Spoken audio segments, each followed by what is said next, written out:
Friends, आज का जो लेक्चर है वो टोटली डिफरेंट है। आज हम कुछ अलग ही डिस्कस करने वाले हैं। आज के लेक्चर में हम electrostatics of a conductor, we are going to discuss the electrostatics of a conductor, ऐसा टॉपिक है। ये मतलब ये पोटेंशियल और वो जो भी सब हमने अब तक देखा उससे थोड़ा अलग ही है। अब हम कंडक्टर्स का इलेक्ट्रोस्टैटिक पढ़ने वाले हैं।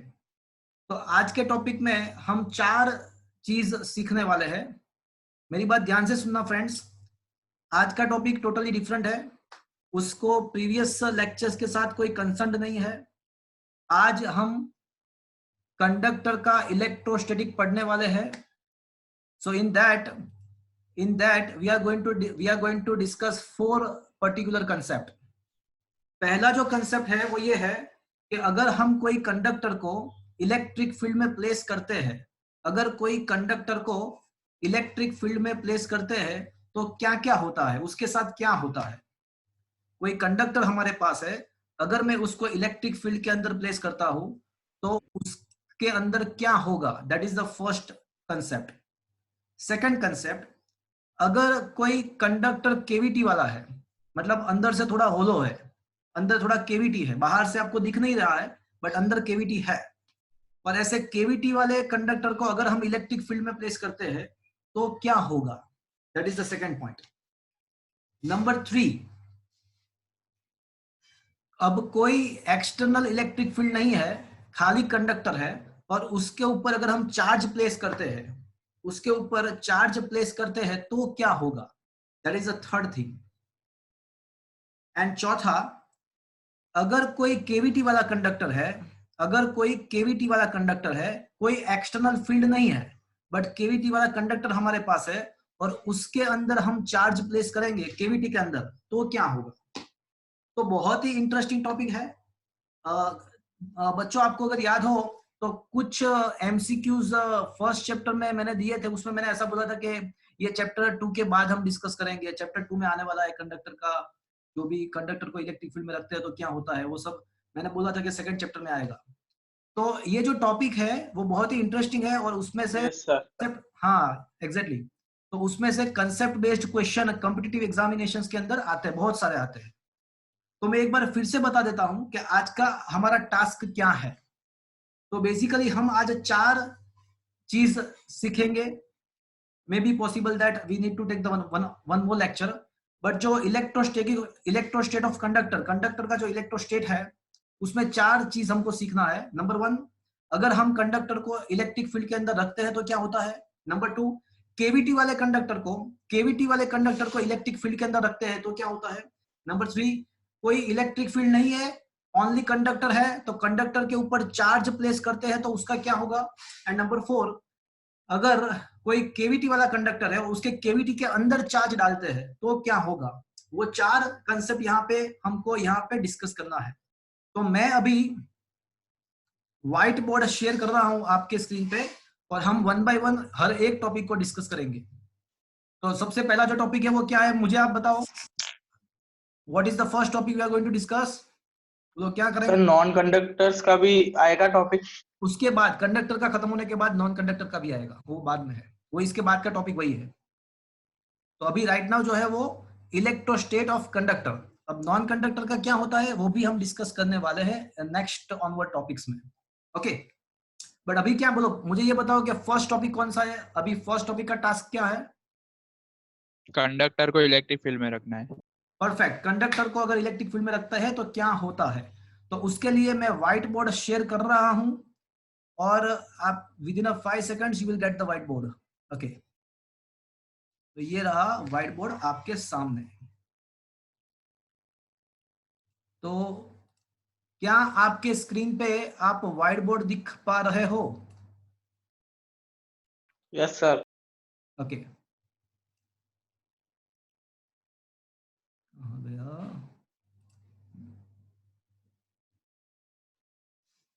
तो मैं थोड़ा उसको बड़ा कर देता हूं।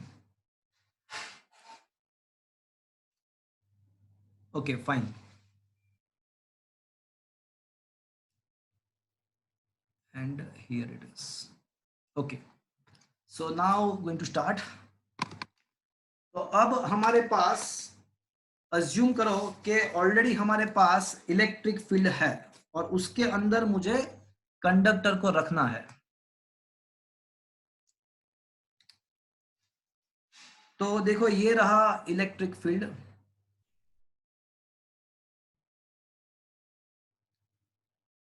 Are you able to see some drawing on the white board? Yes, sir. Okay fine. So already यहाँ पे इलेक्ट्रिक फील्ड है और उसके अंदर मैं कोई किसी भी टाइप का एक कंडक्टर मैं यहाँ पे प्लेस करता हूं। ये जो है वो कंडक्टर है।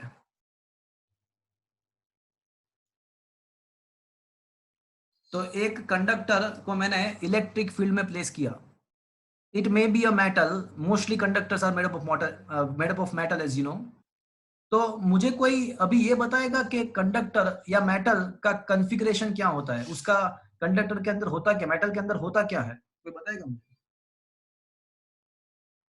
मेटल के अंदर क्या होता है? इलेक्ट्रॉन्स, वेरी गुड Protons, होता है। और neutrons. थोड़ा अच्छे से मुझे आंसर चाहिए। वैसे Atoms. देखो आयंस, आयंस, हाँ मेरी बात सुनो, इलेक्ट्रॉन, प्रोटॉन एंड न्यूट्रॉन वो सभी ऑब्जेक्ट के अंदर होते हैं। Any object is made up of electron, proton and neutron. तो आंसर ऐसा होना चाहिए कि Free electrons. हाँ, मेटल के अंदर फ्री इलेक्ट्रॉन्स होते हैं और आयंस होते हैं। देखो बाय एग्जांपल ऑफ एल्यूमिनियम, आप एल्यूमिनियम का एग्जांपल ले लो। तो एल्यूमिनियम एटम्स के एक्सटर्नल ऑर्बिट में 3 इलेक्ट्रॉन्स है, उसका एटॉमिक नंबर 13 है। तो ऐसे एल्यूमिनियम के बहुत सारे एटम जब कंबाइन हो गए तो हर एक एल्यूमिनियम एटम क्या करेगा, उसके जो एक्सटर्नल इलेक्ट्रॉन्स, वैलेंस इलेक्ट्रॉन्स है, उसको वो फ्री कर देगा। और as it is electron is going to be free from the atom becomes positive ions।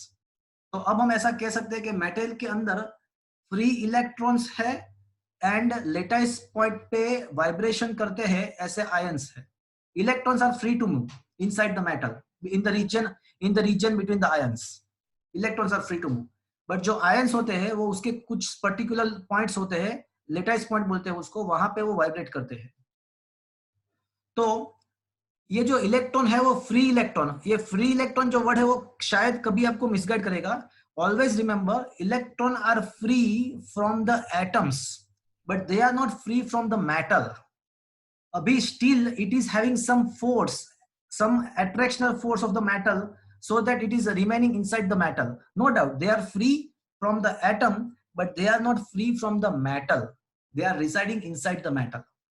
And because of that what should be the net charge of the metal?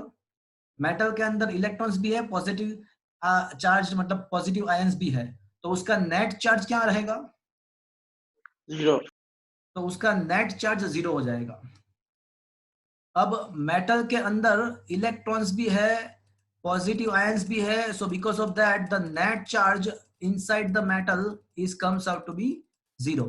अब ऐसा metallic object मैंने उसको electric field के अंदर रखा हुआ है, तो आपको ये चीज अच्छे से पता है कि अगर कोई चार्ज को हम इलेक्ट्रिक फील्ड के अंदर रखता है, अगर कोई चार्ज हम इलेक्ट्रिक फील्ड के अंदर रखते हैं तो चार्ज डेफिनेटली फोर्स एक्सपीरियंस करेगा, वो फोर्स एक्सपीरियंस करेगा। अगर वो पॉजिटिव चार्ज है तो वो इलेक्ट्रिक फील्ड के डायरेक्शन में फोर्स एक्सपीरियंस करेगा, अगर वो नेगेटिव चार्ज है तो वो इलेक्ट्रिक फील्ड के अपोजिट डायरेक्शन में फोर्स एक्सपीरियंस करेगा। मेटल के अंदर दोनों टाइप के चार्ज है, इलेक्ट्रॉन्स भी है और पॉजिटिव आयंस भी है। तो जैसे ही मैं मेटल को इलेक्ट्रिक फील्ड के अंदर लाऊंगा, जैसे ही मैं मेटल को इलेक्ट्रिक फील्ड के अंदर प्लेस करूंगा, तो क्या होगा कि उसके जो इलेक्ट्रॉन है वो नेगेटिव चार्ज है, so negative charge experience the force in the opposite direction of the electric field. तो इलेक्ट्रॉन जो है वो इलेक्ट्रिक फील्ड के अपोजिट डायरेक्शन में फोर्स एक्सपीरियंस करेंगे। तो उसके वजह से क्या होगा, उसके वजह से क्या होगा कि ये जो पार्ट है मेटल का, जो लेफ्ट हैंड साइड का पार्ट है वो वहां पे क्या एस्टेब्लिश होगा, वहां पे कौन आएगा? Negative charge. Negatively charge electron. देखो वो मेटल में से बाहर नहीं निकल सकते हैं, मैंने बताया पहले ही कि उसके ऊपर मेटल का कुछ तो अट्रैक्शन है, उसको मेटल में से बाहर निकलने के लिए बहुत ही आपको वर्क करना पड़ेगा। बहुत ही ज्यादा इलेक्ट्रिक फील्ड प्रोवाइड करना पड़ेगा, वो अभी हम नहीं कर रहे हैं. Electron are free right now, electrons are free from the atoms, but they are not free from the metal, they are inside the metal. But because of this electrical force, it will accumulate on the one side of a metal. तो यहाँ पे left hand side पे that is in the opposite direction of the electric field.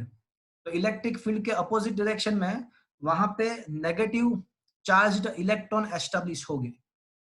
And vice versa, I can say the same amount of the positive charge can be considered to be established on the opposite side.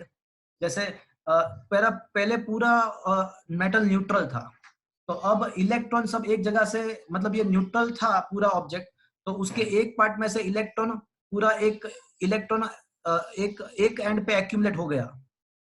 तो उसका जो opposite side है वहां पे क्या obviously क्या होगा, वहां पे डेफिशिएंसी ऑफ इलेक्ट्रॉन हो जाएगा. तो वो डेफिशिएंसी ऑफ इलेक्ट्रॉन क्या प्रोड्यूस करेगा,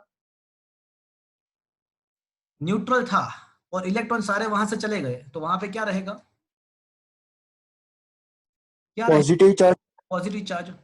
तो मेटल का जो दूसरा पार्ट है वो पॉजिटिवली चार्ज्ड बन जाएगा. तो मैं ऐसा कह सकता हूं, नंबर 1 कंक्लूजन, जैसे ही आप मेटल को इलेक्ट्रिक फील्ड के अंदर लाते हो तो उसके दोनों अपोजिट एंड पे चार्ज इंड्यूस होगा. एक एंड पे नेगेटिव चार्ज इंड्यूस होगा और दूसरे एंड पे पॉजिटिव चार्ज इंड्यूस होगा. That is the first conclusion. देखो अब चार्ज प्रोड्यूस हुआ, तो चार्ज का एक कैरेक्टरिस्टिक है, कहीं पे भी अगर चार्ज है तो वो डेफिनेटली क्या करेगा, कहीं इलेक्ट्रिक फील्ड जनरेट करेगा. परफेक्ट. कहीं पे भी अगर चार्ज इंड्यूस हो रहा है तो वो डेफिनेटली क्या करेगा, वो इलेक्ट्रिक फील्ड प्रोड्यूस करेगा, बिकॉज इलेक्ट्रिक फील्ड प्रोड्यूस करना वो चार्ज का खुद का इनहेरेंट कैरेक्टरिस्टिक है. तो यहाँ पे मेटल के दोनों अपोजिट एंड पे चार्ज इंड्यूस हो रहा है, तो वो भी इलेक्ट्रिक फील्ड प्रोड्यूस करेगा. और मुझे ये बताओ कि इलेक्ट्रिक फील्ड कहां से बाहर निकलता है और कहां पे जाएगा, बताओ. लेफ्ट से अंदर जाएगा, राइट से बाहर. नहीं. इलेक्ट्रिक फील्ड मतलब पॉजिटिव चार्ज का इलेक्ट्रिक फील्ड कैसा होता है, नेगेटिव का कैसा होता है, ऐसे सोचना है आपको. तो सर मतलब नेगेटिव से, मतलब पॉजिटिव से बाहर जाएगा और नेगेटिव के अंदर जाएगा. अब बराबर है. Electric field is coming out from the positive charge and getting inside to the negative charge. तो मतलब ये पॉजिटिव चार्ज है, यहाँ पे ये जो पार्ट है वो पॉजिटिवली चार्ज्ड है और ये जो पार्ट है वो नेगेटिवली चार्ज्ड है. तो इलेक्ट्रिक फील्ड जो होगा वो from positive to negative establish होगा. तो ये जो इलेक्ट्रिक फील्ड है वो इस डायरेक्शन में प्रोड्यूस होगा, इस डायरेक्शन में. तो ऐसा, इसका मतलब ऐसा हुआ कि ये जो मेटल के अंदर के साइड जो इलेक्ट्रिक फील्ड प्रोड्यूस हुआ वो एक्सटर्नल इलेक्ट्रिक फील्ड के, मेटल के अंदर की साइड जो इलेक्ट्रिक फील्ड प्रोड्यूस हुआ वो ये जो एक्सटर्नल इलेक्ट्रिक फील्ड था उसके एंटी पैरेलल है. हाँ अपोजिट डायरेक्शन में, उसके अपोजिट डायरेक्शन में प्रोड्यूस होगा. जैसे जैसे चार्ज का अक्यूमुलेशन बढ़ता जाएगा ऐसे ऐसे ये इंटरनल इलेक्ट्रिक फील्ड का स्ट्रेंथ भी बढ़ता जाएगा. तो एक टाइम ऐसा आएगा डेफिनेटली, मेटल के अंदर ये डेफिनेटली होता है कि एक टाइम आएगा ऐसा, in that kind of situation, in that particular situation, that internal electric field becomes exactly equals to external electric field. तो डेफिनेटली चार्ज के अक्यूमुलेशन के द्वारा इंटरनल इलेक्ट्रिक फील्ड प्रोड्यूस हो रहा है. तो एक टाइम डेफिनेटली ऐसा आएगा कि ये जो इंटरनल इलेक्ट्रिक फील्ड है वो एग्जैक्टली एक्सटर्नल इलेक्ट्रिक फील्ड जितना हो जाएगा. तो अब मेटल के अंदर नेट इलेक्ट्रिक फील्ड कितना होगा, 0. सो दोनों सेम मैग्नीट्यूड के हैं, दोनों अपोजिट डायरेक्शन में है, तो उसका मतलब ऐसा हुआ कि नेट इलेक्ट्रिक फील्ड जो है वो 0 हो जाएगा. और ये जो चीज मैंने आपको समझाने में जितना टाइम लिया ना, इतना टाइम नहीं होता. ये जो चीज है वो with in a few micro seconds, in fact it is happening in the nanoseconds time. तो ये बहुत ही कम टाइम में ये इवेंट हो जाता है। तो इसका मतलब ऐसा हुआ कि जैसे ही मेटल को अगर आप इलेक्ट्रिक फील्ड में रखते हो, जैसे ही, तो with in a few micro seconds, in fact nano seconds, अंदर की साइड नेट इलेक्ट्रिक फील्ड क्या हो जाएगा? बोलो। एक्सटर्नल जीरो हो जाए। हाँ, अंदर की side net electric field zero हो जाएगा, because external electric field and internal electric field is going to get cancelled the effect of each other. तो कंक्लूजन नंबर 2 के अंदर की side net electric field zero हो जाएगा। And conclusion number 3, according to the Gauss's theorem, integration E dot dA is equals to charge enclosed by that Gaussian surface upon permittivity. Assume this is our Gaussian surface. यहाँ पे मैंने Gaussian surface assume किया हुआ है। ये black जो मैंने बताया वो Gaussian surface है।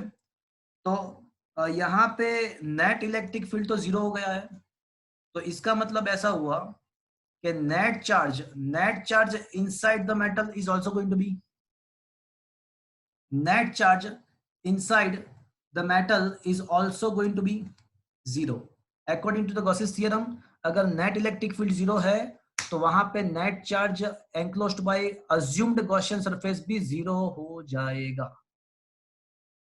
तो conclusion number 3, inside the metal what is the net charge?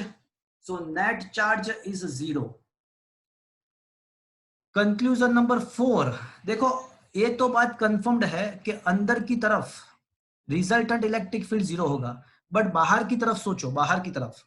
तो अगर हम बाहर की तरफ सोचते हैं तो ये पॉजिटिव चार्ज का इलेक्ट्रिक फील्ड यहां से बाहर निकलेगा ऐसे, और नेगेटिव चार्ज का इलेक्ट्रिक फील्ड अंदर जाएगा। तो देखो बाहर के साइड अगर आप देखते हो तो इंड्यूस्ड इलेक्ट्रिक फील्ड, बाहर की साइड अगर सोचते हो तो induced electric field and applied electric field दोनों, अगर हम अलग। हाँ, एक मिनट, अगर हम मेटल के बाहर की साइड सोचते हैं तो induced electric field and applied electric field both are in opposite direction ना। कहाँ पे अपोजिट है बताओ मुझे। मैं बाहर की बात कर, मैं बाहर सेम है। तो बाहर की बात जो है, ये जो ब्लैक है, ब्लैक वो सब इंड्यूस्ड है। हाँ मतलब अलग है। हाँ, ब्लैक जो है परपेंडिकुलर। नहीं वो सेम डायरेक्शन में जा रहा है, देखो। और ये जो है, ये जो रेड कलर का जो है वो अप्लाइड इलेक्ट्रिकल फील्ड है, और ये जो ब्लैक कलर का जो है वो इंड्यूस्ड इलेक्ट्रिकल फील्ड है। तो बाहर की तरफ आप देखो तो वो दोनों electric field same direction. Same direction में। मतलब मैं ऐसा बोल रहा हूँ कि अंदर की side net electric field zero होगा, बट बाहर की side net electric field zero double हो जाएगा। डबल बबल की बात छोड़ दो, बट जीरो नहीं होगा। नहीं होगा, जीरो नहीं होगा। तो वो कितना होता है वो हम बाद में फाइंड करेंगे, बट वो कैसे होता है वो अभी मैं जो डायग्राम ड्रॉ कर रहा हूं वो external and internal electric field के कंबाइंड इफेक्ट के द्वारा इलेक्ट्रिक फील्ड लाइंस कैसे मिलता है वो मैं अभी ड्रॉ करने वाला हूं। तो अभी जो मैं डायग्राम ड्रॉ करूंगा वो इंटरनल एंड एक्सटर्नल सभी इलेक्ट्रिक फील्ड को कंबाइन करने के बाद उसका जो रिजल्टेंट इफेक्ट होता है, उसका रिजल्टेंट जो इफेक्ट होता है उसके लिए मैं अभी डायग्राम ड्रॉ करूंगा। सर वो चैप्टर 1 में आया था वही। हाँ, वो मैंने बताया था ना कि अभी उसको छोड़ दो। अभी मैंने 2-3 क्वेश्चन चैप्टर 1 में छोड़ दिए थे, आपको बताया था कि ये सेकंड चैप्टर में आने वाला है, इफ यू रिमेम्बर। ओके, तो अभी जो रिजल्टेंट इफेक्ट होगा वो कुछ ऐसे होगा। देखो ये रहा हमारा conductor, this is what is our conductor. आपको ये बात अच्छे से पता है कि electric field lines can never intersect each other, वो आपको पता है, इलेक्ट्रिक फील्ड लाइन कभी इंटरसेक्ट नहीं कर सकती है। तो रिजल्टेंट इलेक्ट्रिक फील्ड लाइंस कैसे होते हैं तो वो मैं आपको बताता हूं। तो अब एक्सटर्नल एंड इंटरनल सारे इलेक्ट्रिक फील्ड के कंबाइंड इफेक्ट के द्वारा अगर आप मेटल को एक्सटर्नल इलेक्ट्रिक फील्ड में रखते हो तो उसका फाइनलाइजेशन ऐसे होगा, रिजल्टेंट इलेक्ट्रिक फील्ड लाइंस आपको इस हिसाब से मिलेगा। Charges is residing stationary on the इधर surface, on either surface of the conductor. Charges जो है वो कंडक्टर के सरफेस पे स्टेशनरी अक्यूमुलेशन होगा, वो अभी मूव नहीं करेंगे, वो वहां पे स्टेशनरी है। तो रिजल्टेंट इलेक्ट्रिक फील्ड लाइंस कुछ ऐसे होगा। तो मेटल को इलेक्ट्रिक फील्ड के अंदर अगर आप रखते हो तो उसका रिजल्टेंट इलेक्ट्रिक फील्ड ऐसे आएगा। अंदर की साइड नेट इलेक्ट्रिक फील्ड 0 रहेगा, अंदर की साइड नेट चार्ज भी उसका 0 रहेगा। तो ऐसा इलेक्ट्रिक फील्ड लाइंस का ओरिएंटेशन होगा। तो उसके जो कंक्लूजन्स है, the conclusions are very important.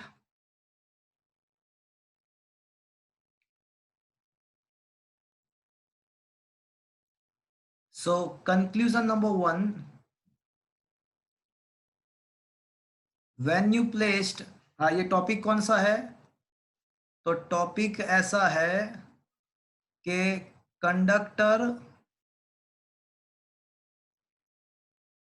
In electric field, conductor in electric field, अगर इलेक्ट्रिक फील्ड के अंदर हम कंडक्टर, अगर इलेक्ट्रिक फील्ड के अंदर हम कंडक्टर प्लेस करते हैं तो क्या होगा, that is what is the topic.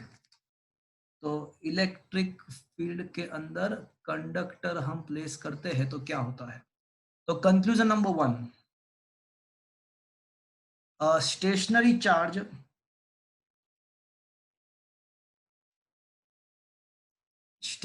Charge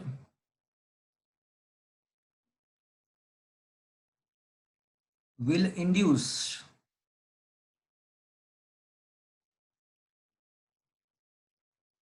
on both side, opposite side of conductor, stationary and I should say more precisely I should say opposite charge, stationary and opposite charge will induce on both the side of conductor. So that is what is the first conclusion.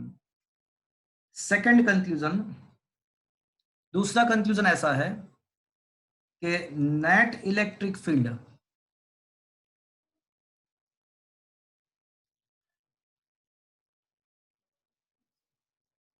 inside the conductor, बोलो क्या लिखूंगा मैं अभी, मुझे क्या लिखना चाहिए? 0 field inside the conductor is equals to 0. Second,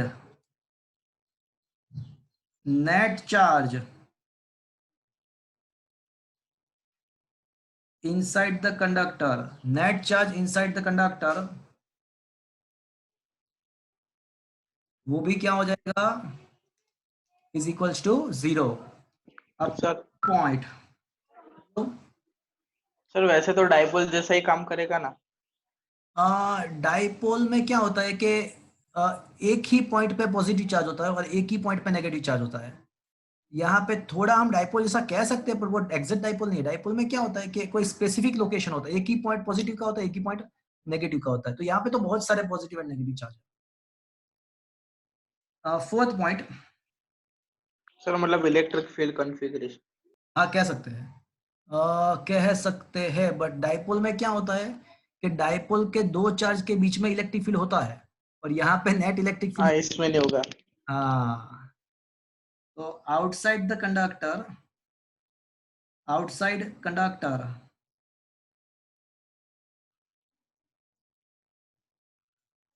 electric field is present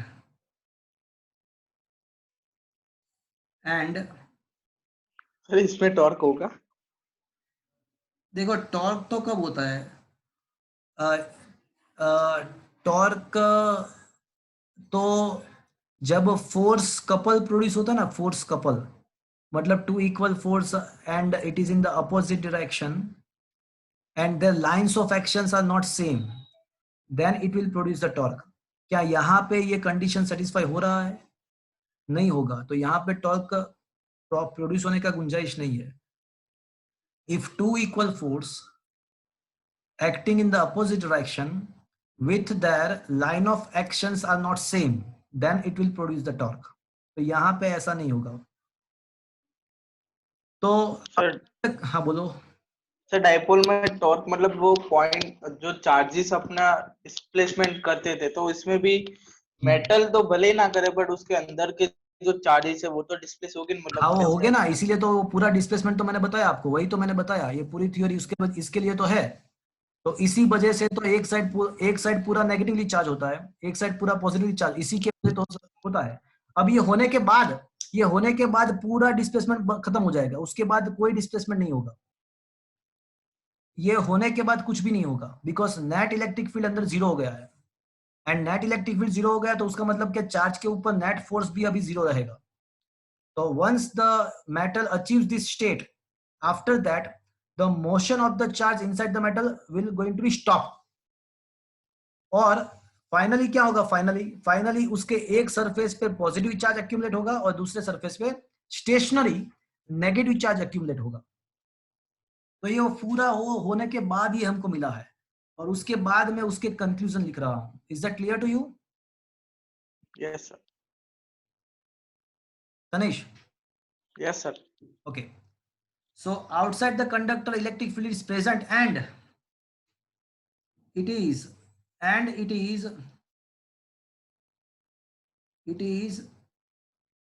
perpendicular, it is perpendicular to the surface of metal, to the surface of metal।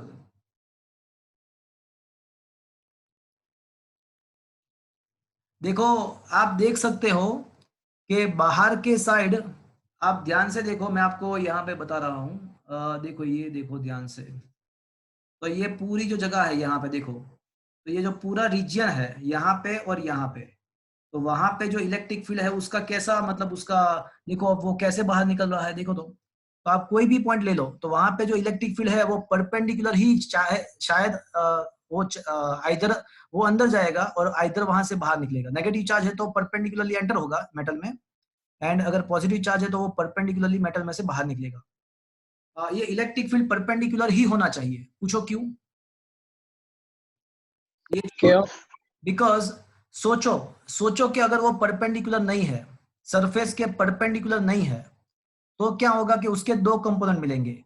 एक कंपोनेंट जो होगा वो सरफेस के परपेंडिकुलर होगा और जो दूसरा कंपोनेंट होगा वो सरफेस के टेंजेंशियली होगा। तो अगर इलेक्ट्रिक फील्ड परपेंडिकुलर नहीं है, सपोज के नहीं है, तो उसका एक कंपोनेंट हमको सरफेस के परपेंडिकुलर मिलेगा और एक उसके सरफेस पे टेंजेंशियल मिलेगा। अब ये जो टेंजेंशियल कंपोनेंट है इलेक्ट्रिक फील्ड का, वो क्या करने का ट्राई करेगा पता है आपको? वो टेंजेंशियल कंपोनेंट चार्ज को मूव करने का ट्राई करेगा। टेंजेंशियल इलेक्ट्रिक फील्ड का कैरेक्टरिस्टिक क्या है कि वो अगर कोई चार्ज उसके अंदर आता है तो उसको फोर्स लगाएगा। तो वो क्या करेगा, टेंजेंशियल कंपोनेंट वो चार्ज को सरफेस के ऊपर, टेंजेंशियल है ना वो इलेक्ट्रिक फील्ड, तो वो चार्ज को सरफेस के ऊपर मूव करने का ट्राई करेगा। बट यहाँ पे हमने देखा कि चार्ज तो सारे स्टेशनरी है, चार्ज तो सरफेस के ऊपर मूव नहीं हो रहे हैं।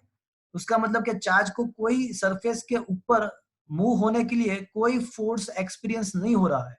इसका मतलब ऐसा हुआ कि इलेक्ट्रिक फील्ड का कोई टेंजेंशियल कंपोनेंट प्रेजेंट ही नहीं है। तो इसका मतलब ऐसा हुआ कि electric field must be perpendicular. एक बार मैं फिर से बोल देता हूं, यहाँ पे इलेक्ट्रिक फील्ड परपेंडिकुलर ही होना चाहिए, क्योंकि अगर वो परपेंडिकुलर नहीं है सपोज के, तो उसके मुझे दो कंपोनेंट मिलेंगे। एक जो कंपोनेंट है वो परपेंडिकुलर जाएगा और दूसरा जो कंपोनेंट है वो सरफेस के पैरेलल मतलब टेंजेंशियल जाएगा। तो ये जो दूसरा सरफेस के जो पैरेलल है, टेंजेंशियल है, वो चार्ज को सरफेस के पैरेलल मूव करने का ट्राई करेगा, मतलब चार्ज का मोशन होना चाहिए। बट यहाँ पे चार्ज का मोशन नहीं हो रहा है, चार्ज स्टेशनरी है, वो सरफेस के ऊपर घूमते नहीं है। तो इसका मतलब ऐसा हुआ कि कोई भी टेंजेंशियल सरफेस के टेंजेंशियल कोई कंपोनेंट है ही नहीं। तो finally I can say in the outside the conductor electric field must be perpendicular to the surface. So that is what is the fourth conclusion. And the fifth conclusion is देखो inside the conductor electric field क्या है? Inside the conductor electric field क्या है friends? Zero है. Inside the conductor electric field zero है. तो मुझे ये बताओ कि पोटेंशियल के बारे में क्या कह सकते हैं? कांस्टेंट। परफेक्ट, सही पकड़े। याद करो स्फेरिकल शेल, तो स्फेरिकल शेल आपको याद है कि शेल के अंदर इलेक्ट्रिक फील्ड जीरो था, बट इलेक्ट्रिक फील्ड जीरो है इसीलिए तो वहां पे पोटेंशियल क्या हो जाता है? इलेक्ट्रिक फील्ड जीरो है इसीलिए तो वहां पे पोटेंशियल कांस्टेंट रहता है। तो inside the conductor potential, electric potential is remaining constant and which is equal to, कोई मुझे बताएगा which is equals to, बोलो कोई बताएगा? which is equals to potential on, बोलो, which is equals to potential on its surface। तो ये 5 conclusion हमने यहाँ पे डिराइव किए। ये जो 5 कंक्लूजन्स है वो आपको अच्छे से याद रखना है। अभी तो हमने टॉपिक नंबर 1 खत्म किया है, 4 टॉपिक है। तो टॉपिक नंबर 1 हम डिस्कस कर रहे हैं इलेक्ट्रोस्टेट्स ऑफ अ कंडक्टर, मतलब कंडक्टर का इलेक्ट्रोस्टैटिक हम पढ़ रहे हैं। उसमें टोटल 4 कंसेप्ट है। उसमें से मैंने पहला कंसेप्ट डिस्कस किया। कंसेप्ट ऐसा था कि अगर आप कोई कंडक्टर को इलेक्ट्रिक फील्ड के अंदर रखते हो, वहां पे लाते हो, तो 5 कंक्लूजन हमको मिलेंगे। मैं एक बार रिपीट कर देता हूं। Conclusion number 1, on the either side of the conductor opposite charge is induced, opposite stationary charge is induced on the either side of the conductor. Second conclusion, net electric field inside the conductor becomes zero. Third conclusion, net charge inside the conductor becomes zero. Fourth conclusion, outside the conductor electric field is present and it is perpendicular to the surface. And fifth conclusion, inside the conductor potential remains constant and its value is equals to the potential on its surface. So that is what is the conclusions. तो मैं इसका अगर आपको screenshot लेना है तो ले लो, otherwise I am also going to screenshot तो ले लो आप, और मैं इसको सेंड भी करने वाला हूं। और अभी ये जो अब आप पढ़ रहे हो तो उसके वीडियोस भी अब यूट्यूब के आपको अभी आज के लेक्चर से शुरू करके आपको सभी लेक्चर के वीडियोस यूट्यूब में मिल जाएंगे आपको। तो ये जो लेक्चर है उसका वीडियो भी अभी मैं यूट्यूब में चढ़ा रहा हूँ। तो फ्रेंड्स, अब आपका होमवर्क भी चेक होगा। मैंने आज आपको एक मैसेज किया हुआ है। तो यहाँ पे हम 1 घंटा लेक्चर लेते हैं, तो 2-3 थियरी हम डिस्कस करते हैं। देखो, homework is essential part. It is not in the physics, it is also in the life as well. आप जो भी लाइफ में लेसन लर्न करते हो तो उसमें आपको कुछ होमवर्क करना पड़ता है। तो होमवर्क करना पड़ेगा, होमवर्क करना चाहिए। होमवर्क आपका चेक होगा। आपको मैंने एक नंबर दिया हुआ है व्हाट्सएप का, तो वहां पे आपको आपका नाम लिख के आपको होमवर्क जो आपने किया उसको फोटोग्राफ्स भेजने हैं आपको। वहां से होमवर्क चेक हो जाएगा। अगर होमवर्क इनकम्प्लीट है या होमवर्क नहीं किया हुआ है या होमवर्क का फोटोग्राफ नहीं आया होगा तो आपके पेरेंट्स के साथ हमारे यहाँ से बात होगा। तो बिफोर 8 o'clock in night आपको होमवर्क सबमिट करवाना है एवरीडे। सर આજનું જ દેખાડવાનું ને? हाँ, आज सांझे रात 8 बजे सुधी में। पीडीएफ फॉर्म में भेजने का है? कहाँ से क्या बोल रहे हो? पीडीएफ फॉर्म में भेजने का है या नॉर्मल फोटो? अच्छे पीडीएफ फॉर्म में भी भेज सकते हो, बट अच्छा फोटोग्राफ्स है तो भी चलेगा। फोटोग्राफ्स के फॉर्म में भी चलेगा, अच्छा फोटोग्राफ्स होना चाहिए। अच्छा जूही शेट સર હોમવર્ક ખાલી આજનું? આજનું હોમવર્ક આજે, हाँ આજના દિવસે તમારે આજનું જ હોમવર્ક बताऊं। अच्छा जूही शेट है वहां पर? जूही शेट है? जूही? Yes sir. आपको ये क्या थियरी के नोट्स नहीं मिला हुआ है? 13 तक ही है आपके पास? Yes sir, I don't have other notes. नहीं, ये मतलब 9 पेज का नोट मैंने थियोरी का नोट्स दिया हुआ है। वो एक साथ ही मतलब एक ही फाइल थी, वो अलग अलग फाइल नहीं थी। तो आपके पास 6 पेज ही आया ऐसा बोल रहे हो, 9 पेज नहीं आया आपके पास थ्योरी के?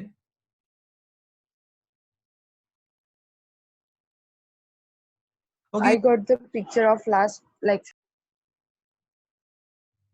नहीं, थियरी नोट्स तो मैंने बहुत पहले भेज दिया था, एक बार देख लेना, वो सेकंड चैप्टर के 9 पेज का थ्योरी पीडीएफ फॉर्म में मैंने भेजा हुआ है, तो ऑन अकेडमी। सर हाँ बोलो।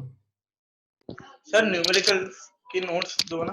हाँ वापस से भेज देता हूँ, I will send, once again I will going to send, मैंने सेंड किया हुआ है तो वापस एक बार सेंड कर दूंगा। ओके, तो अभी हमने एक टॉपिक खत्म किया कि अगर हम कंडक्टर को कोई इलेक्ट्रिक फील्ड के अंदर रखते हैं तो क्या क्या होता है। अब हम दूसरा टॉपिक डिस्कस करने वाले हैं। हमारे पास अभी केवीटी वाला कंडक्टर है, अभी केवीटी वाला कंडक्टर है, मतलब अंदर से थोड़ा उसका पार्ट होलो है, बाहर से नहीं दिखेगा, बाहर से तो आपको सॉलिड ही दिखेगा, बट अंदर केवीटी है। तो उस टाइप का अगर कंडक्टर हम इलेक्ट्रिक फील्ड में प्लेस करते हैं तो क्या होगा, that is our target now. तो second topic I am going to start, इसको मैं अभी निकाल, इसको यहाँ पे जो स्क्रीन पे है उसको मैं अभी रब कर रहा हूं। तो अभी जो टॉपिक है वो है conductor with the cavity inside the electric field.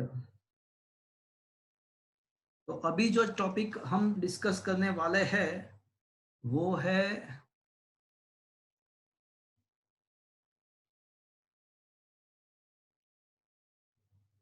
Conductor with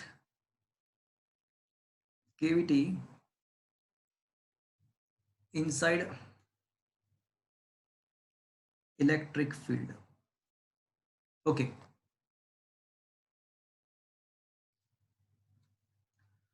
तो मान लीजिए कि हमारे पास एक कंडक्टर है, ये जो है वो कंडक्टर है और उसके अंदर ये केविटी वाला भी पार्ट है।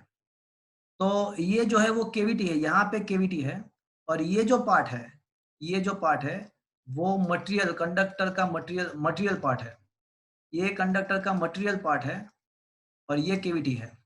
तो अगर हम उसको इलेक्ट्रिक फील्ड के अंदर लाते हैं, अगर इसको भी अगर हम इलेक्ट्रिक फील्ड के अंदर लाते हैं तो जो अभी जो आगे का जो टॉपिक था वो तो यहाँ पे भी अप्लाई होगा। तो अगर हम इसको इलेक्ट्रिक फील्ड के अंदर लाते हैं तो उसके ये सरफेस पे पॉजिटिव चार्ज अक्यूमुलेट होगा, यहाँ पे इस सरफेस पे नेगेटिव चार्ज अक्यूमुलेट होगा, और यहाँ से इलेक्ट्रिक फील्ड परपेंडिकुलरली बाहर आएगा, पॉजिटिव चार्ज है इसलिए। यहाँ पे इलेक्ट्रिक फील्ड परपेंडिकुलरली एंटर होगा as it is a negative charge, और जो इलेक्ट्रिक फील्ड है वो तो बाहर का जो है वो ऐसे है ही। तो ये चीज तो होना ही था और होगा भी, ये चीज तो होना ही था और होगा भी। तो ये जो है वो केवीटी वाला कंडक्टर के अंदर भी ये जो मटेरियल पार्ट है वहां पे वापस से क्या हो जाएगा, electric field inside the material part of the conductor is 0।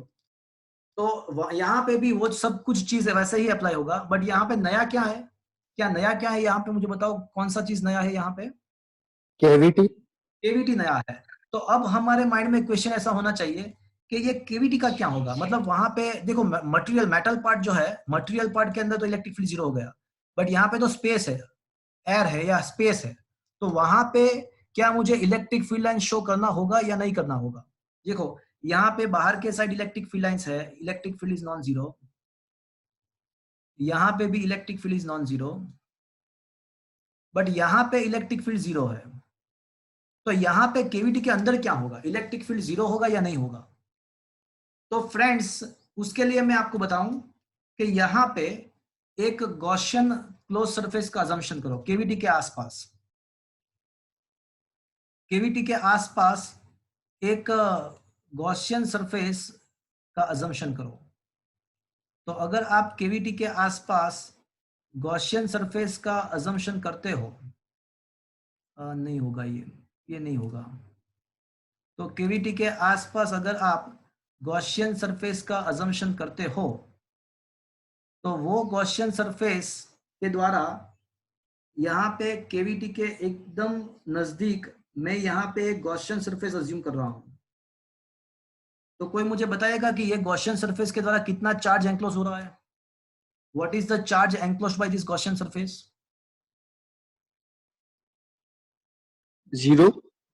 As a charge enclosed by the Gaussian surface is zero, so according to the formula integration E dot dA is equals to charge enclosed upon permittivity, तो वहां पे charge enclose तो zero है, तो because of that हमको ऐसा पता चला कि यहाँ पे inside the cavity also electric field must be zero, so you cannot show the electric field lines inside the cavity. तो फ्रेंड्स हमको ये पता चला कि अगर हम कोई केविटी वाले कंडक्टर को इलेक्ट्रिक फील्ड के अंदर लाते हैं तो वो केविटी के अंदर भी इलेक्ट्रिक फील्ड जीरो हो जाएगा। मटेरियल पार्ट के अंदर तो इलेक्ट्रिक फील्ड जीरो होता ही है, मेटल के मटेरियल पार्ट के अंदर तो इलेक्ट्रिक फील्ड जीरो होता है, बट साथ में केविटी के अंदर भी इलेक्ट्रिक फील्ड जीरो होगा। And this phenomenon is known as a electrostatic shielding. इसको हम बोलेंगे, ये जो फिनोमिनन है that is known as a electrostatic, इसको इलेक्ट्रोस्टैटिक शील्डिंग बोलते हैं। कोई मुझे बताएगा what is the meaning of shielding? Shielding का मतलब क्या हुआ? रोक के रखना, मतलब वो केमिस्ट्री में भी आता था। क्या होता है शील्डिंग का मतलब क्या होता है? स्क्रीनिंग। वो स्क्रीनिंग की बात नहीं है, स्क्रीनिंग नहीं, शील्डिंग की। उसको हर साइड से कवर करना, हर साइड से कवर करना। हाँ, सर जिसकी वजह से वो न्यूक्लियर चार्ज का इफेक्ट कम होते जाता है विद इंक्रीज ऑफ। नहीं, मैं केमिस्ट्री में क्या पढ़ते हो, मैं ऐसा नहीं बोल रहा हूँ, मैं आपको सिंपल मीनिंग पूछ रहा हूँ। शील्डिंग का मीनिंग इंग्लिश है, कवर करे हो, इंग्लिश वर्ड है, उसका मीनिंग क्या होता है? तो कवर, शील्ड मतलब कवर, शील्ड मतलब कवर, मतलब प्रोटेक्ट करना। तो शील्डिंग का मतलब हुआ प्रोटेक्ट करना। नाउन फॉर्म में का मतलब वो जो शील्ड नहीं होता है, वो महाभारत रामायण में आता है, रामायण महाभारत में, तो वो शील्ड है, उसका नाउन होता है ये शील्ड, और इसका वर्ब फॉर्म होता है प्रोटेक्शन करना। तो अब इसको, ये जो फिनोमिनन है उसको इलेक्ट्रोस्टैटिक शील्डिंग बोलते हैं। तो क्वेश्चन ऐसा होना चाहिए कि भाई यहाँ पे भैया किसका प्रोटेक्शन हो रहा है, किसको शील्ड कर रहे हैं हम, शील्ड किसको कर रहे हैं, किसको प्रोटेक्ट कर रहे हैं? तो मैं आपको बताऊं किसको प्रोटेक्ट करने की बात है। सपोज कि आपके पास कोई ऐसा इंस्ट्रूमेंट है, आपके पास कोई ऐसा इंस्ट्रूमेंट है कि जो इलेक्ट्रिक फील्ड के द्वारा डैमेज हो सकता है। आपके पास ऐसा इंस्ट्रूमेंट है कि जो इलेक्ट्रिक फील्ड के द्वारा डैमेज हो सकता है। अगर वो इंस्ट्रूमेंट को हम इलेक्ट्रिक फील्ड में ले जाते हैं तो पॉसिबल है कि इट गेट डैमेज्ड, तो मुझे उसको इलेक्ट्रिक फील्ड से बचाना है, बट मुझे इलेक्ट्रिक फील्ड के में से पास तो होना ही पड़ेगा, ऐसा कंपलसरी है। मुझे इलेक्ट्रिक फील्ड में से पास होना है, फिर भी उस इंस्ट्रूमेंट को मुझे बचाना है इलेक्ट्रिक फील्ड से।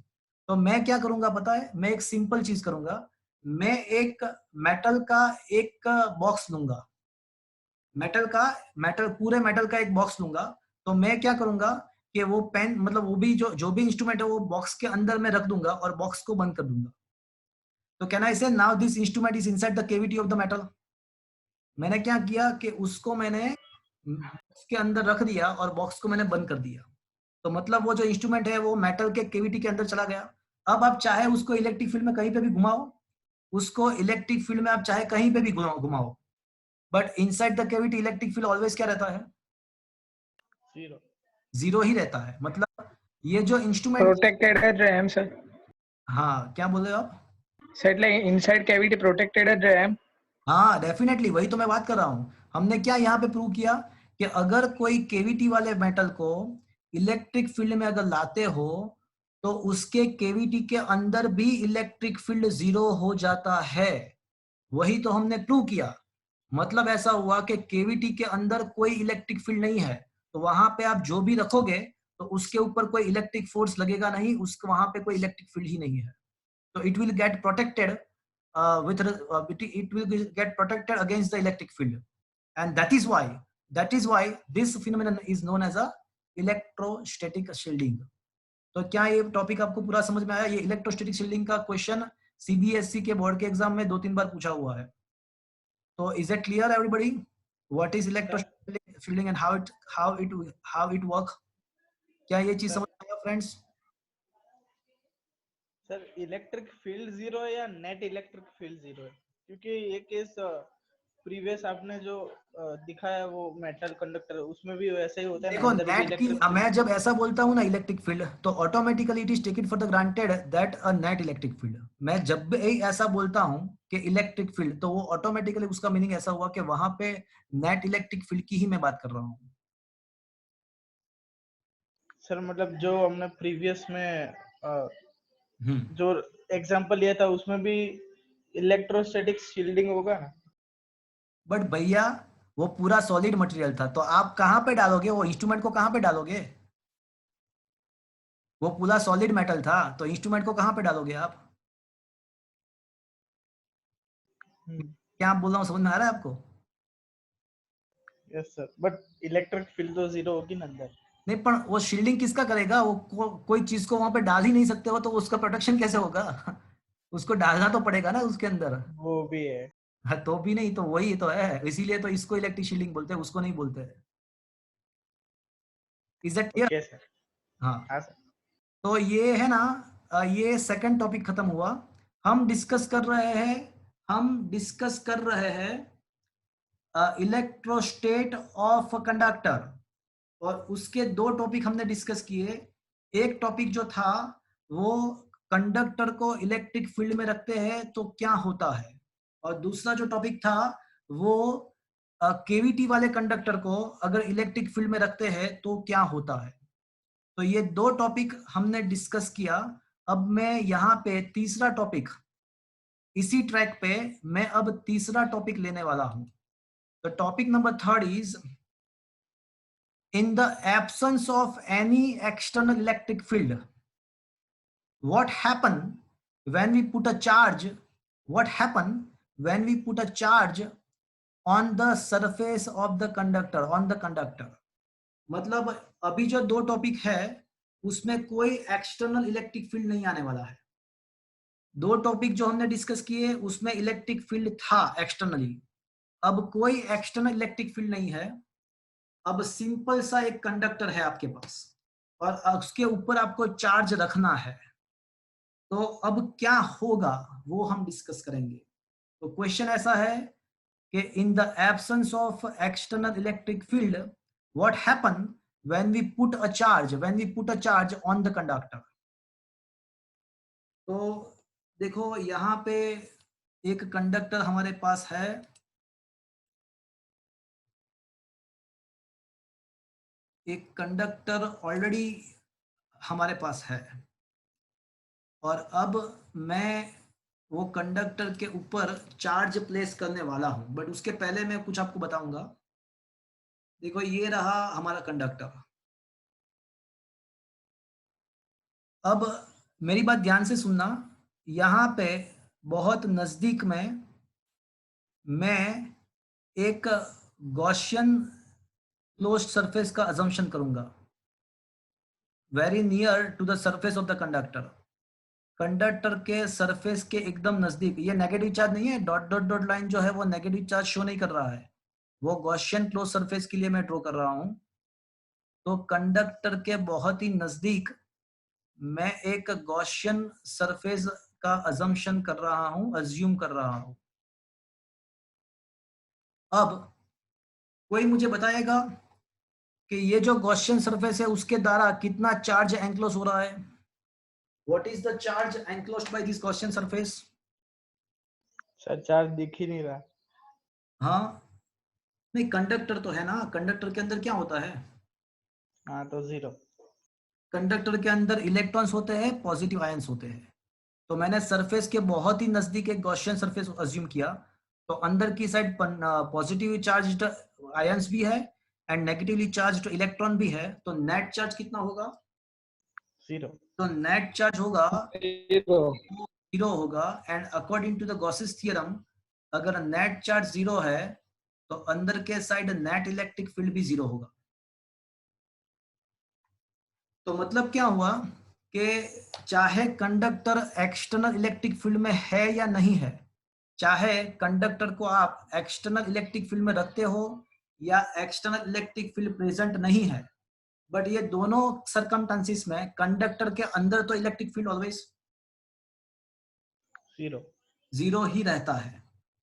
देखो अब है ना, मैं चार्ज बाहर से इसके अंदर, मैं चार्ज को बाहर से इसके अंदर चार्ज को मैं एंटर करवाऊंगा। अब है ना, मैं चार्ज को बाहर से इसके अंदर डालने का ट्राई करूंगा। तो देखो अंदर की साइड इलेक्ट्रिक फील्ड जीरो है, तो उसका मतलब ऐसा हुआ कि कोई भी जो फोर्स है चार्ज के ऊपर, तो इलेक्ट्रिक फील्ड जीरो है, तो इसका मतलब ऐसा हुआ कि no force will be no force, charge के ऊपर कोई अंदर की साइड कोई फोर्स ही नहीं लगेगा। चार्ज के ऊपर ऐसे इलेक्ट्रिक फील्ड जीरो है तो फोर्स भी जीरो हो जाएगा। तो मैं जो भी चार्ज यहाँ पे डालूंगा तो वो अंदर तो जा ही नहीं पाएगा, अंदर जा नहीं पाएगा। क्यों नहीं जा पाएगा? बिकॉज अंदर की साइड फोर्स जीरो है। तो जो भी चार्ज मैं कंडक्टर के ऊपर प्लेस करूंगा वो अंदर तो जा नहीं सकता है। क्यों जा नहीं सकता है? वहां पे उसके ऊपर फोर्स लग ही नहीं रहा है। तो फिर उसको कंपलसरी कहाँ पे जाना पड़ेगा? ये जो चार्ज मैंने प्लेस किया उसको कहाँ पे जाना पड़ेगा? सरफेस पर। उसके सरफेस पे ही डिस्ट्रीब्यूट होना पड़ेगा। ऐसा एक एमसीक्यू आपको याद हो शायद, तो वो जेडब्ल्यू में हमने डिस्कस किया था। एम आई राइट? कि कंडक्टर के अगर ऊपर आप चार्ज प्लेस करते हो तो वो ओनली उसके सरफेस पे ही डिस्ट्रीब्यूट होगा, वो अंदर जा नहीं सकता है। तो ये कौन सा डिस्ट्रीब्यूशन है? वॉल्यूम डिस्ट्रीब्यूशन है, लीनियर डिस्ट्रीब्यूशन है या सरफेस डिस्ट्रीब्यूशन है? Surface distribution. तो ये सरफेस डिस्ट्रीब्यूशन है। तो अगर आप कोई एक्सटर्नल इलेक्ट्रिक फील्ड नहीं है एंड अगर आप कंडक्टर के ऊपर चार्ज प्लेस करते हो तो वो चार्ज उसके सरफेस के ऊपर ही डिस्ट्रीब्यूट होगा। और दूसरी बात, ये जो डिस्ट्रीब्यूशन है ना वो अब स्टेशनरी हो जाएगा। तो ये जो चार्ज का डिस्ट्रीब्यूशन है वो स्टेशनरी हो जाएगा। तो अब ये स्टेशनरी चार्ज सरफेस पे आ गया, तो वो ये चार्ज आने के बाद क्या करेगा? मुझे बताओ क्या करेगा? Electric field generate. Obviously charge का ये इनहेरेंट कैरेक्टरिस्टिक है। तो ये चार्ज सरफेस के ऊपर एस्टेब्लिश होने के बाद वो इलेक्ट्रिक फील्ड जनरेट करेगा। और ये जो इलेक्ट्रिक फील्ड है वो कंपल्सरीली कैसा होना चाहिए? ये जो इलेक्ट्रिक फील्ड है वो कंपल्सरीली कैसा होना चाहिए? आउटवर्ड्स। आउटवर्ड भी होना चाहिए और एक चीज होनी चाहिए। कैसा होना चाहिए वो? Radially. Perpendicular. Perpendicular to the surface. वहां यहाँ पे भी वही लॉजिक है कि अगर वो परपेंडिकुलर नहीं होता तो उसके कुछ कंपोनेंट हमको सरफेस के पैरेलल भी मिलते हैं, कुछ कंपोनेंट हमको सरफेस के पैरेलल भी मिलते हैं। तो चार्ज पैरेलल, सरफेस के पैरेलल मूव होने का ट्राई करेगा, बट यहाँ पे चार्ज मूव नहीं हो रहा है। मतलब कि जो भी इलेक्ट्रिक फील्ड यहाँ पे डेवलप होगा वो सरफेस के परपेंडिकुलर ही डेवलप होगा। तो अब मुझे ये जो इलेक्ट्रिक फील्ड है उसका वैल्यू फाइंड करना है। अब मुझे ये इलेक्ट्रिक फील्ड का मुझे वैल्यू फाइंड करना है कि ये कितना होता है। चलो मैं एक बार फिर से हम कंक्लूजन एक बार बारी बारी डिस्कस कर लेते हैं। तो कंक्लूजन नंबर 1, चाहे कोई मेटल इलेक्ट्रिक फील्ड के अंदर है या इलेक्ट्रिक फील्ड प्रेजेंट नहीं है, in all such circumstances inside the metal electric field is always, bolo, electric field is always zero. That is what is the first conclusion. Number 2, अगर आप metal के ऊपर कोई चार्ज प्लेस करते हो तो if you place some charge on the metal it will gets distributed only and only on the surface of the metal. That is what is the second conclusion. Third conclusion, because of this stationary charge distribution on the surface, the electric field is produced and that is always perpendicular and outwards. Perpendicular. हाँ, ये invert भी हो सकता है अगर negative charge होता है। अगर आप नेगेटिव चार्ज प्लेस करते हो तो ये इलेक्ट्रिक फील्ड इनवर्ट भी हो सकता है, बट वो परपेंडिकुलर होगा। So whatever the electric field produced, that will be perpendicular to the given point of the surface. And the fourth conclusion, इसका जो मैग्नीट्यूड है वो अभी मैं प्रूव करूंगा, वो अभी मैं प्रूव कर दूंगा कि the magnitude of this electric field can be given by sigma upon epsilon naught into n cap. ये अभी मैं प्रूव करने वाला हूं। तो ये जो इलेक्ट्रिक फील्ड है वो परपेंडिकुलर होता है और उसका जो मैग्नीट्यूड है वो सिग्मा अपॉन एप्सिलॉन नॉट होता है, वो मैं प्रूव करूंगा। तो उसका प्रूफ अभी मैं स्टार्ट कर रहा हूं। That is also a important question.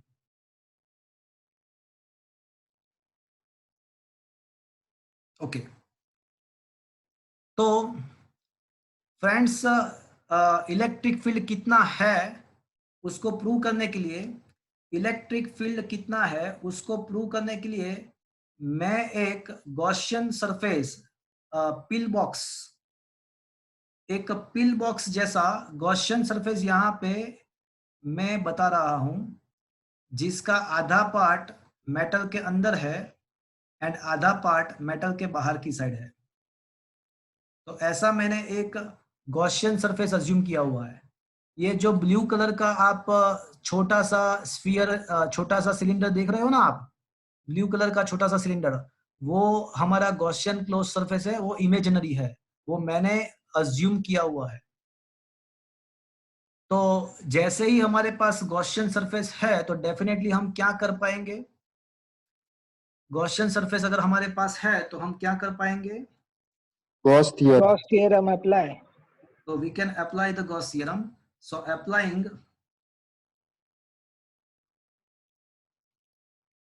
applying Gauss theorem,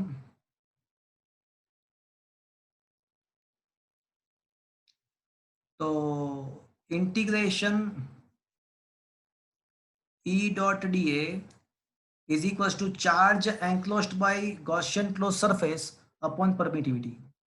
तो अब एक काम करते हैं, ये जो लेफ्ट हैंड साइड का जो पार्ट है, जो फ्लक्स है इंटीग्रेशन E डॉट डी ए, तो इसको मैं 3 पार्ट में डिवाइड करता हूं, बिकॉज जो सिलेंडर होता है उसके 3 साइड होते हैं। दो जो साइड होती है सिलेंडर का, 2 सर्कुलर साइड यहाँ पे एंड यहाँ पे, सिलेंडर के 2 सर्कुलर साइड है, एक यहाँ पे एक यहाँ पे, और एक जो साइड होता है वो कर्व्ड सरफेस होता है। तो वैसे सिलेंडर के 3 साइड होते हैं, 2 सर्कुलर साइड एंड एक कर्व्ड साइड होता है। तो इसके वजह से मैंने ये फ्लक्स फाइंड करने के लिए उसको 3 पार्ट में डिवाइड किया। तो पार्ट नंबर जो 1 है वो इसकी बात है, ये पार्ट नंबर 1 अज्यूम करते हैं यहाँ पे। तो फ्रेंड्स मुझे ये बताओ, ये जो नीचे का सर्कुलर रीजन है वहां पे इलेक्ट्रिक फील्ड कितना है? फ्रेंड्स मुझे ये बताओ कि ये जो नीचे का सर्कुलर पार्ट है वहां पे इलेक्ट्रिक फील्ड कितना है? Zero. तो ये जो, हाँ, मेटल के अंदर की साइड तो आपको पता ही है कि इलेक्ट्रिक फील्ड 0 है, तो मतलब उसका फ्लक्स क्या होगा, ये अंदर की साइड जो सरफेस है उसके साथ कितना फ्लक्स लिंक होगा? वहां पे इलेक्ट्रिक फील्ड 0 है, तो मतलब कि वहां पे जो फ्लक्स लिंक होगा वो 0 होगा। अब दूसरा जो है वो कर्व्ड सरफेस है। तो फ्रेंड्स मुझे ये बताओ कि ये जो कर्व्ड सरफेस है उसका एरिया वेक्टर, कर्व्ड सरफेस का एरिया वेक्टर, ये जो एरिया वेक्टर होता है कर्व्ड सरफेस का, it is taken perpendicular to the surface. तो वो area vector and electric field vector के दोनों के बीच में एंगल कितना होगा? Electric field vector and area vector दोनों के बीच में एंगल कितना होगा? 0 क्या 0 एंगल हो रहा है भैया? या तो 90। देखो ये इलेक्ट्रिक फील्ड ऊपर जा रहा है, देखो ये रहा इलेक्ट्रिक फील्ड यहाँ पे ऊपर जा रहा है, इलेक्ट्रिक फील्ड ऊपर जा रहा है एंड वेक्टर डीए जो है वो ऐसे है। तो कितना एंगल है दोनों के बीच में? देखो तो आप, मैं कर्व्ड सरफेस की बात कर रहा हूँ, इलेक्ट्रिक फील्ड ऊपर है, कर्व्ड सरफेस होता है, उसका एरिया वेक्टर उसके परपेंडिकुलर ऐसे होता है। इलेक्ट्रिक फील्ड ऊपर है, कर्व्ड सरफेस का एरिया वेक्टर ऐसे होता है परपेंडिकुलर। तो what is the angle between vector E and vector D A? 90। तो फ्लक्स कितना होगा? फ्लक्स का वैल्यू है E D A cos 90, E dot D A, E D A cos 90। तो कोस 90 क्या होता है फ्रेंड्स? 0 0 भैया तो कर्व्ड सरफेस का फ्लक्स भी 0 हो जाएगा। अब बाकी कौन बचा? बाकी बचा, हाँ बोलो बोलो, कोई बोलना चाहता है? हाँ सर। बोलो। सर जैसे चार्ज मतलब कंडक्टर के अंदर चार्ज है पर नेट चार्ज 0 है, वैसे इलेक्ट्रिक फील्ड में भी वैसा ही होगा कि नेट इलेक्ट्रिक फील्ड 0 है पर इलेक्ट्रिक फील्ड तो है। आ, देखो मेरी बात सुनो, conductor is made up of protons and electrons, right? Positive नहीं, पॉजिटिव आयंस एंड इलेक्ट्रॉन, हाँ के ना? हम्म तो अरे भाई कोई भी चार्ज है तो उसका खुद का क्या कैरेक्टरिस्टिक है? इलेक्ट्रिक फील्ड जनरेट करना। खत्म। तो आपका क्वेश्चन का आंसर मिल गया आपको। अंदर कंडक्टर के अंदर तो बहुत सारे चार्ज है, बहुत सारे इलेक्ट्रॉन्स भी है, बहुत सारे पॉजिटिव आयंस भी है, और खुद का कुछ ना कुछ तो इलेक्ट्रिक फील्ड होगा ही होगा। बट उसका कंबाइंड इफेक्ट क्या हो जाएगा? 0 मतलब जो जितना भी whenever पॉजिटिव नहीं चार्ज। when अब मेरी बात ध्यान से सुनो, whenever I am telling that electric field is 0, तो उसका ऑलवेज मीनिंग ऐसा ही होता है कि वहां पे हम नेट इलेक्ट्रिक फील्ड की बात कर रहे हैं।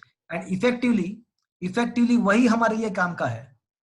जो इंडिविजुअल चार्ज का इलेक्ट्रिक फील्ड जो होता है वो हमारे लिए काम का नहीं है, उसका कंबाइंड इफेक्ट के द्वारा जो मिलता है वही हमारे लिए काम का है, वही प्रैक्टिकल लाइफ में आपको मतलब उसका ही इफेक्ट रहेगा प्रैक्टिकल लाइफ में। और बताओ, okay is it clear? Yes sir. Okay, तो क्या मैं बता रहा था कि जो कर्व्ड सरफेस है, तो कर्व्ड सरफेस का भी फ्लक्स 0 हो जाएगा। क्यों 0 हो जाएगा? बिकॉज वहां पे एंगल 90 हो रहा है एंड कोस 90 का वैल्यू 0 होता है।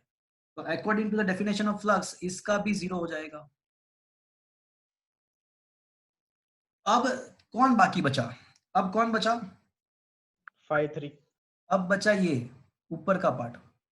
तो वहां पे वेक्टर ए का डायरेक्शन, एरिया वेक्टर का direction and electric field vector का डायरेक्शन, दोनों के बारे में क्या कह सकते हैं? जो ऊपर, zero. तो उसमें area vector and electric field vector दोनों एक ही डायरेक्शन में, देखो तो मतलब एंगल क्या हो जाएगा? 0 एंगल 0 हो जाएगा। तो वैसे एंगल 0 हो जाएगा तो उसका मतलब ऐसा हुआ कि फ्लक्स क्या हो जाएगा? ई डी ए कोस 0, कोस 0 तो 1 है। एंड अज्यूम करो कि इसका जो एरिया है, ये जो एरिया है, ये जो एरिया, वो एरिया को मैं अज्यूम कर रहा हूं कि ये जो एरिया है वो उसको मैं डी एस अज्यूम करता हूं, डी एस। तो मुझे ये बताओ कितना फ्लक्स एसोसिएट होगा? तो finally I can say flux can be given bye EDS. चलो इक्वेशन नंबर 1, इक्वेशन नंबर 2। अब मुझे क्या फाइंड करना चाहिए? बताओ मुझे क्या फाइंड करना चाहिए अभी? Vector addition. देखो हम गॉसिस थ्योरम अप्लाई कर रहे हैं। गॉस थ्योरम का लेफ्ट हैंड साइड का फ्लक्स जो पार्ट है वो हमने डिस्कस कर लिया। अब मुझे क्या फाइंड करना चाहिए? फ्लक्स ये लेफ्ट हैंड साइड का पार्ट खत्म हुआ, अब मुझे क्या फाइंड करना चाहिए? Charge enclose. Charge enclosed find करना चाहिए। पहली बात यह है कि चार्ज है कहां पे, मुझे ये बता दो कि पहले चार्ज तो कहां पे है, चार्ज है कहां पे? Surface Surface. हाँ, वो कंडक्टर के सरफेस में है। और हमारा गॉसियन सरफेस कौन सा है? हमारा गॉसियन सरफेस कौन सा है? जहाँ पे चार्ज है। गॉसियन सरफेस कौन सा है? विच इज सर अभी आपने जो सारा रब किया डॉटेड वो। और डॉटेड।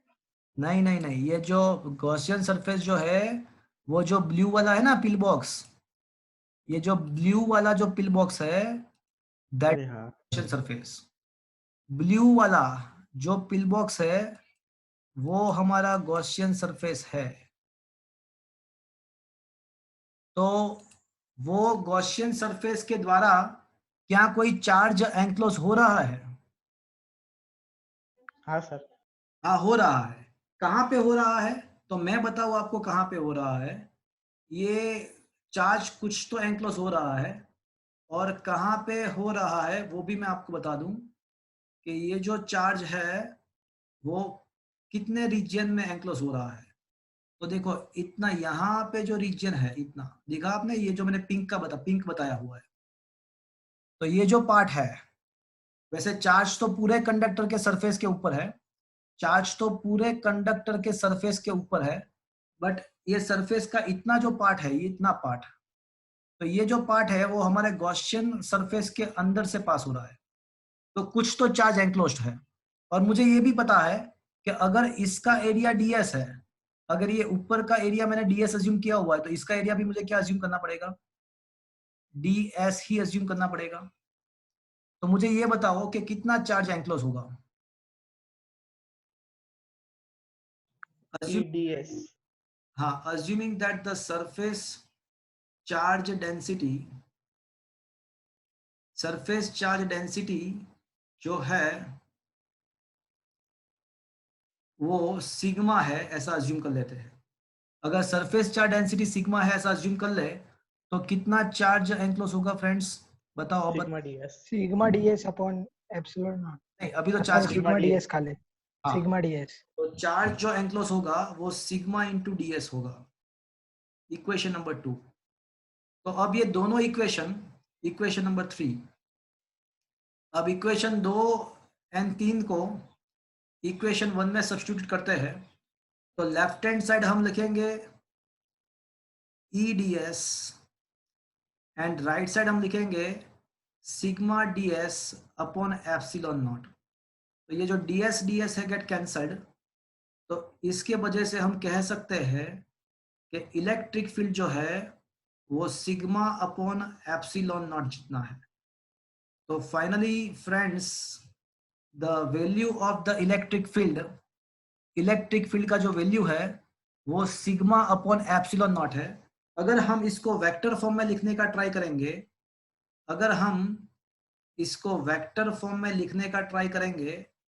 तो it will be a sigma by epsilon naught into n cap. अगर वेक्टर फॉर्म में इसको लिखेंगे तो it will be sigma by epsilon naught into n cap, where n cap is the unit vector. For the positive charge it is a unit vector radially outward, and for the negative charge it is unit vector radially inward. So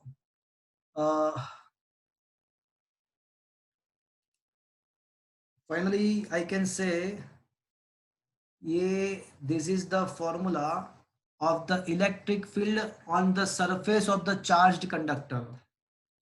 तो charged conductor के surface पे इतना electric field होता है। N cap क्या है, तो वो यूनिट वेक्टर है। किसका यूनिट वेक्टर है, तो अगर पॉजिटिव चार्ज है तो वो आउटवर्ड डायरेक्शन का यूनिट वेक्टर है, एंड नेगेटिव चार्ज है तो उसका इनवर्ड डायरेक्शन का यूनिट वेक्टर है। तो फ्रेंड्स, हमने यहाँ पे 3 टॉपिक डिस्कस किया। नंबर 1, क्या होता है अगर हम कंडक्टर को इलेक्ट्रिक फील्ड में लाते हैं। नंबर 2, क्या होता है अगर हम केवीटी के साथ केवीटी वाला कंडक्टर को इलेक्ट्रिक फील्ड के अंदर लाते हैं। एंड नंबर 3, क्या होता है कि अगर हम इन the absence of any extra electric field, कोई एक्स्ट्रा इलेक्ट्रिक फील्ड नहीं है, एंड क्या होता है कि अगर हम चार्ज को कंडक्टर के ऊपर प्लेस करते हैं। तो अगर आप चार्ज को कंडक्टर के ऊपर प्लेस करते हो तो वो उसके सरफेस पे ही डिस्ट्रीब्यूट होगा। नंबर 1, वो इलेक्ट्रिक फील्ड प्रोड्यूस करेगा, वो परपेंडिकुलर होगा। एंड नंबर 3, वो जो इलेक्ट्रिक फील्ड है उसका मैग्नीट्यूड है sigma upon epsilon naught into n cap. चलो मुझे ये बताओ फ्रेंड्स, याद करो फर्स्ट चैप्टर, वो इन्फाइनेटली लार्ज सरफेस डिस्ट्रीब्यूशन था। तो कोई मुझे बताएगा what was the electric field of a infinitely large surface distribution? 2k letter sigma upon epsilon naught. Sheet फिर से बोलो। The electric field due to the very large surface charge distribution. What was the electric field? फिर से बोलो। sigma by 2 epsilon naught. Yeah, correct. So it was sigma by 2 epsilon naught. And here it is comes out to be sigma by epsilon naught. तो आपको थोड़ा differentiate करना है कि अगर इन्फिनिटली लार्ज सरफेस डिस्ट्रीब्यूशन है तो उसके आसपास जो इलेक्ट्रिक फील्ड है वो सिग्मा बाय 2 एप्सिलॉन नॉट है। बट अगर कोई आपको ऐसा पूछता है कि इन्फिनिट लार्ज सरफेस डिस्ट्रीब्यूशन है और वो सरफेस के ऊपर का कोई पॉइंट है, वो मेटल के ऊपर वो पॉइंट वो जो है वो सरफेस के ऊपर है, तो वहां पे इलेक्ट्रिक फील्ड कितना होगा? तो अकॉर्डिंग टू दिस थ्योरी वो जो इलेक्ट्रिक फील्ड है वो सिग्मा बाय एप्सिलॉन नॉट होगा, वो सिग्मा बाय 2 एप्सिलॉन नॉट नहीं होगा। मैं फिर से आपको एकदम क्लियरली बताता हूं, अगर कोई इनफाइनाइटली लार्ज सरफेस डिस्ट्रीब्यूशन है, इनफाइनाइटली लार्ज सरफेस डिस्ट्रीब्यूशन है, तो उसके आसपास जो इलेक्ट्रिक फील्ड होता है वो सिग्मा बाय 2 एप्सिलॉन नॉट होता है। बट अगर उसके ऊपर का कोई पॉइंट है तो वहां पे जो इलेक्ट्रिक फील्ड होता है वो सिग्मा बाय एप्सिलॉन नॉट होता है। तो कोई भी चार्ज कंडक्टर है उसके सरफेस के ऊपर, चाहे वो इनफाइनाइट है या नहीं है, बट उसके सरफेस के ऊपर इलेक्ट्रिक फील्ड जो होता है वो sigma by epsilon naught into n cap होता है। तो क्या ये पूरी चीज समझ में आया आपको friends? Is that Yes, sir. Is clear? देखो ये थ्योरी में ये हम जो डिस्कस कर रहे हैं अभी, वो हम क्या डिस्कस कर रहे हैं? हम डिस्कस कर रहे हैं इलेक्ट्रोस्टेट ऑफ अ कंडक्टर। उसके 4 टॉपिक थे, उसमें से 3 टॉपिक हमने डिस्कस कर लिए, अब एक चौथा टॉपिक बाकी है कि अगर हम केवीटी के अंदर चार्ज को डालते हैं तो बहुत ही बढ़िया टॉपिक है। केवीटी के अंदर अगर आप चार्ज को प्लेस करते हो तो क्या होगा, वो बहुत ही इंटरेस्टिंग है। तो वो टॉपिक अब हम कल लेने वाले हैं, वो टॉपिक अब हम कल डिस्कस करेंगे। आज हम यहाँ पे ये लेक्चर जो है वो अभी हम यहाँ पे एंड कर रहे हैं। क्या फ्रेंड्स आपको ये मतलब अभी ये सिस्टम जो है वो मतलब एडजस्ट हुआ है? अभी आपको मतलब वो पहले थोड़ा हमको दिक्कत हो रहा था, but are you now able to compatible है आपको अभी ये सिस्टम आपको? हाँ अभी मतलब ये सिस्टम का मतलब क्या अभी क्या है कि अभी भी मुझे लगता है कि 20 डेज या 30 डेज तो ऐसा ही जाएगा, मतलब 20 डेज ऑलमोस्ट 20 डेज ऐसे जाएंगे। तो सितंबर तक होगा। होपफुली उसके पहले खत्म हो जाए तो अच्छा है हमारे लिए। तो अभी ये ऑनलाइन हम पढ़ते हैं बट उसमें जो क्लासरूम जैसा जो फीलिंग होता है ना, मजा नहीं आता। हाँ क्लासरूम जैसा फीलिंग नहीं आता। तो भी मेरे देखो आप पहला जो लेक्चर था उसके बाद जब लेक्चर देखो और अभी जो लेक्चर चल रहा है तो उसमें आपको बहुत इंप्रूवमेंट मिला होगा। तो मैं यहाँ पे थोड़ा अपडेट करने का ट्राई कर रहा हूँ, मैं मेरे यहाँ से भी, तो जितना हो सके मैं यहाँ पे कर रहा हूँ। तो आई होप कि अभी मतलब सिस्टम थोड़ा स्मूथली जा रहा होगा एंड अभी भी ऐसा ही मतलब आपके आगे बढ़ना है।